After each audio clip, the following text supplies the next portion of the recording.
Cláudio Rezende tá na área, primeiras do Atlético neste sabadão de Rádio Esportes. Um abraço, bom dia, Cláudio. Um abraço a você, Cirilo, bom dia aos nossos comentaristas, Edu Panza, Léo Figueiredo, quem acompanha o Rádio Esportes, sabadão de estreia do Campeonato Brasileiro. O torcedor do Atlético quer relembrar, né, 2021, aquela conquista memorável. Esse ano o Atlético chega forte, chega entre os candidatos ao título, mas serão 38 rodadas. Então, cada jogo é uma decisão. Esta primeira já é um jogo, primeira rodada, jogo difícil, complicado, na Arena Corinthians, na Neoquímica Arena. Jogo amanhã, 4 da tarde, como você disse, aí horário nobre, hein, pro Galo, logo na estreia. A preparação do time sendo finalizada agora na cidade do Galo. A programação tem o almoço. E às 4 horas da tarde, o Atlético segue em voo fretado, partindo de Confins direto para o Aeroporto Internacional de Guarulhos, na capital paulista. Jogadores vão ficar concentrados no hotel em frente ali ao Terminal Internacional de Guarulhos. Amanhã vai para o jogo, termina a partida direto para o Aeroporto de Guarulhos para o retorno. E os jogadores dormem neste domingo já em casa, aí depois já o pensamento na sequência da competição. Para esse jogo, o que pode fazer o técnico Gabriel Milito? A gente vai falar daqui a pouquinho aí de possibilidades de escalação. A parte física vem sendo aí um fator determinante pela sequência de jogos importantes, desgastantes que o Atlético vem tendo durante essa semana. Vamos falar de estreias em Campeonato Brasileiro? Como que o Galo vem tendo estreias? O ano passado, a estreia não foi boa não, né? O Galo perdeu em casa para o Vasco da Gama. 1-0, foi uma zebra na época, né? O Vasco, inclusive, disputou para fugir de rebaixamento até na última rodada e o Atlético perdeu em casa por 1-0 na época, o time comandado pelo técnico Eduardo Cudê. Em 2022, o Galo venceu, foi em casa também, o Internacional 2-0. No ano de 2021, quando foi campeão, o Galo estreou no Mineirão perdendo para o Fortaleza por 2-1 de virada. Então o Galo nos últimos 3 anos ganhou uma vez só. Na estreia foi contra o Internacional. A última vez que o Galo estreou fora foi no ano de 2020. Com o Sampaoli, o Galo venceu o Flamengo 1-0, um gol contra do lateral esquerdo Felipe Luiz. Foi a última vez que o Galo jogou fora e quando jogou fora venceu, né? A equipe do Flamengo. Em Itaquera, na Neoquímica Arena, como que é o retrospecto do Galo? Nos últimos anos, o Galo vem se dando bem, né? Tirando a Copa do Brasil, ano passado, quando o Cudê colocou um time alternativo, o Hulk começou no banco, ali o Galo perdeu 2-0, foi para os pênaltis e acabou sendo eliminado. Mas no ano passado teve um empate em 1-1 na Neoquímica Arena e as outras partidas recentes, o Galo vem tendo aí um bom retrospecto, né? Contra o Corinthians, jogando por lá. Nos últimos 5 jogos, o Galo ganhou 3, empatou 2 em campeonatos brasileiros. Então, o Rubem Júnior já destacava em manchete aí que o Corinthians era muito temido em casa nos últimos tempos. O Galo, fora esse duelo da Copa do Brasil, que foi uma eliminação traumática, o Galo acabou vem tendo bons resultados por lá. É a expectativa de amanhã também. Sobre escalação de time, Cirilo, a gente até preparou uma arte aí para vocês comentarem. O que pode ser o Galo de amanhã? Everson no gol. A gente colocou ali, ó, Saravia, Maurício Lemos, Gemerson. Uma saída com 3 jogadores. Aí o Arana mais pelo lado esquerdo, fechando aí o sistema de defesa. Batalha, Alan Franco. Aí eu coloco o Zaratio. Zaratio pode não jogar. Se ele não jogar, pela questão física, pode ser Igor Gomes, pode ser Otávio, se quiser fortalecer a marcação. Scarpa, Paulinho e Hulk. Logicamente que o treinador vem mexendo muito no time, é apenas um esboço aí de que pode ser o Atlético amanhã nesse jogo em São Paulo. Uma espinha dorsal a gente vem vendo aí nesse time do Galo, né, Cirilo? O Saravia, por exemplo, jogou todas, o Arana, o Gemerson, o Batalha, vem sendo aí sempre uma presença fixa. O Alan Franco, ele vem numa sequência por últimos jogos ainda, desde quando ele entrou lá contra o Caracas, ele jogou contra o Cruzeiro e a última partida. Então o Franco vem de 3 jogos como titular na sequência. Paulinho e Hulk sempre. E o Scarpa pode ter uma sequência nesse time por ter sido aí uma peça importante no meio de semana, Cirilo. Léo Figueiredo, um abraço, bom dia, Léo. Bom dia, Cirilo, bom dia aos companheiros, bom dia pra todo mundo. O que você espera desse Atlético e Corinthians, Leozão? Eu espero um jogo grande como sempre é, né, Cirilo?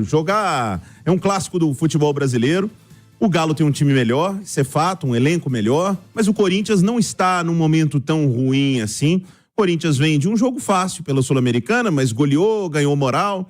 Estava tentando imaginar que a formação que passou o Cláudio Rezende, e talvez seja a ideia do Milito realmente ter 3 defensores, né? Se o Saravia jogar como um zagueiro, porque ele não tem todos à disposição, o Fux está machucado, porque o Corinthians joga com 3 atacantes.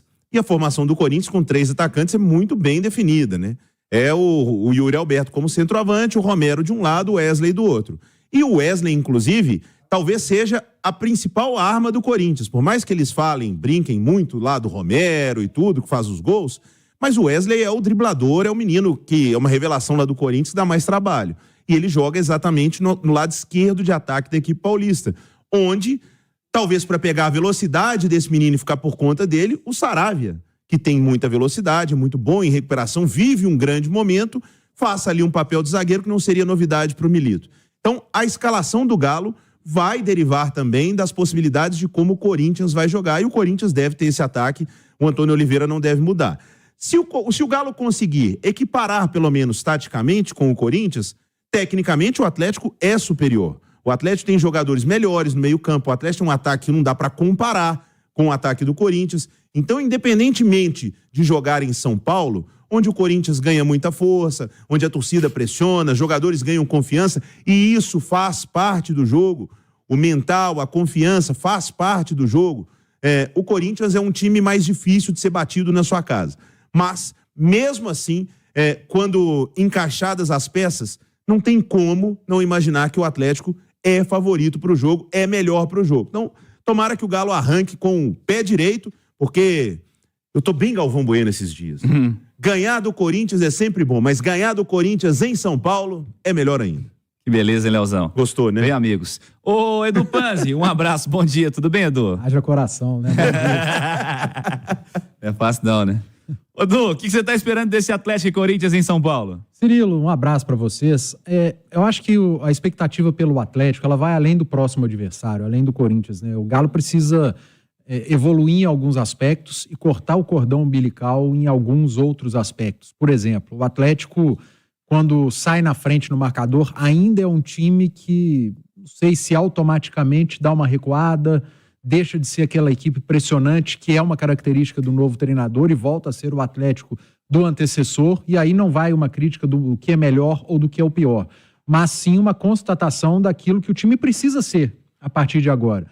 E eu acho que essa mudança vai vir aos poucos, até porque o Milito tem muito pouco tempo para trabalhar, para treinar e para fixar essa ideia. Ele aproveitou muito bem aquela primeira semana da data FIFA, de quando chegou. O time assimilou muito bem algumas ideias, mas outros aspectos ainda precisam ser melhor trabalhados. E a gente vem notando isso em alguns jogos. Foi assim no clássico contra o Cruzeiro da Arena, foi assim em Caracas em determinado momento, no início do segundo tempo. Contra o Rosário Central, a mesma coisa se repetiu. Então o Atlético precisa cortar um pouco esse cordão umbilical do que fazia no automático com o Filipão, para começar a fazer mais vezes dentro do jogo o que o Milito quer ser um time pressionante, marcar a saída do adversário. E outro aspecto, saber dosar um pouco isso. O jogo sem a bola, a intensidade, a marcação alta, dentro de um único jogo, o Atlético não ficar muito tempo em cima para não cansar rápido. Eu acho que isso tudo o Atlético ainda precisa ajustar, e esses ajustes eles vêm com o tempo e com treinos. Algo que o Atlético não tem tido e não vai ter nas próximas semanas. Então vai ser no jogo, vai ser no dia a dia com vídeos, com conversa ao pé do ouvido com alguns jogadores. Então a expectativa vai além do próximo jogo. O que eu venho detectando é um Atlético ainda... É um Atlético que quer ser 100% o Atlético do Milito, mas que ainda não está nos 70% daquilo que o treinador argentino quer. Eu queria fazer uma colocação para vocês aqui, porque acho que a reflexão é válida. Eu mesmo não estou completamente convencido disso. Como o Atlético do Milito marca mais em cima, exige mais dos atacantes, a gente vai ter que se acostumar, por exemplo, com o Hulk saindo mais dos jogos? Porque eu tenho uma tese, o Caixa joga comigo nessa, o craque eu não tiro do time de jeito nenhum, a não ser que ele machuque. Mas exigindo mais do Hulk, mais do Paulinho, que era uma situação que a gente não se acostumou a ver. Hulk e Paulinho não saem do time em nenhum momento do jogo. Vocês acham que a gente vai ver isso mais? O Hulk, eu espero que ele tenha uns minutinhos de descanso aí, ao longo do jogo mesmo, né? Acho que se o Hulk tiver que correr 90 minutos atrás de zagueiro, eu acho que ele vai ter menos força para decidir os jogos, né? Mas eu acho que é uma situação adaptável, talvez conversando com o próprio atleta, né? Assim, eu acho... Ele precisa pressionar mais do que ele pressionava, tá? Eu acho que assim, não pressionava nada, né? Sem dúvida. Ele e o Paulinho. Para ser coerente com o que eu cobro, com o que eu gosto de futebol, essa frase do o craque do time não tira, ela é muito válida para quando o time tem tempo, né? Quando o craque do time joga domingo, descansa, joga no outro domingo, descansa. Se o craque do time, e aí, para eu ser coerente, eu gosto do Atlético pressionante, jogando sem a bola, todo mundo entregando, inclusive o craque do time. E se esse jogo eu cobro que ele aconteça, acabei de falar que esse jogo precisa acontecer mais, e o Atlético vai jogar quarta, domingo, e o craque do time está indo para 38 anos, acho que precisa se acostumar sim. Uma coisa é o Hulk que só vai jogar quando o Atlético tiver a bola. Outra coisa é o Hulk jogar para o time também. E é o que eu imagino, e é uma característica das equipes deste treinador do Milito, pressionar e que o o tempo Atlético inteiro, tem melhorado. Pressionar 100 minutos o Hulk. Mas por que o Hulk sai e o Paulinho não? Porque o Paulinho fisicamente é um touro, né? O Paulinho é 15 anos mais jovem. E é um touro. Fisicamente, o Paulinho é uma coisa absurda. Mas se o Paulinho é um touro, o Hulk é o quê? O Hulk tem 38 anos. Não, eu sei, mas se É o um Paulinho touro é um de touro, 38 anos. o Hulk é um quê? O Hulk é 2 touros. Mas para ter mais Mas é normal, tempo, precisa ser contar preservado. mais Claro, tempo com claro. o Hulk, é preciso que a gente compreenda isso. Talvez não precise sair tão cedo, com 25 minutos, mas olhando o que o jogo pede. Ele jogou uma final de campeonato, o jogo praticamente todo. Aí vem um jogo de Libertadores, intenso. Agora vem um Corinthians na Neoquímica Arena. Então, cara, a gente precisa se acostumar. O calendário é assim. No Campeonato Mineiro ele não saía, primeiro porque a ideia de jogo era diferente. Mas se fosse o Milito, talvez ele não saísse. Porque Era jogo só no final de semana, mais o tranquilo. nosso calendário ele é tão maravilhoso, ele é tão inteligente, que no Campeonato Estadual o jogo é só no final de semana. Nas principais competições, o calendário encavala. É toda hora. Aí é preciso ser minimamente inteligente. O ideal seria ter o Hulk o jogo inteiro? Óbvio. Vai ter jogo que eu acho que o Milito vai deixar. Mas vai ter momento que ele vai ter que sair. E essa situação dele ter saído, né, Rezende, na metade do segundo tempo do jogo passado, o Hulk disse, a Itatiaia inclusive, ser algo programado, né? Exatamente. O Milito usou a palavra que ele não quer ver o Hulk sofrendo. Quando o cara começar a sofrer em campo, ele vai tirá-lo. Sofrer é isso aí, né? Tentar voltar para marcar e já desgaste. E ele falou, é melhor tirar o Hulk mais vezes e tê-lo todo jogo. Porque às vezes vai até o final do jogo, né? 90 minutos e a partir do seguinte ele não consegue jogar. É porque uma coisa é você, por exemplo, tem o Igor Gomes. Você não precisa ter o Igor Gomes todo jogo. Você pode revezar o Igor Gomes com outro jogador. Você pode revezar o Alan Franco com outro jogador. Mas você não tem 2 Hulk, né? Agora, tem uns caras que precisam ter em todos os jogos. O Hulk precisa ter em todo jogo, ainda que seja menos tempo. O Arana precisa ter em todo jogo. O Paulinho precisa ter em todo jogo. O Everson. Só que esses caras são mais... O Everson é goleiro. Mas Daqui a pouco tomaram o esses outros Scarpa, são mais vai precisar jovens, ter em cara. todo jogo. Esses caras são mais jovens. O Scarpa tem 30 anos. Então, assim, dá pra segurar esses caras todos os jogos. O Hulk é preciso ter um cuidado. Apesar de que ele se cuida muito bem, é diferente, mas a gente precisa ficar atento ao estilo de jogo. O que o Hulk fazia com o Filipão e o que ele tá fazendo muito mais agora com o Milito. Cláudio. É isso mesmo. Então, o Hulk vem se recuperando. No clássico, ele estava realmente muito desgastado após a final do Mineiro.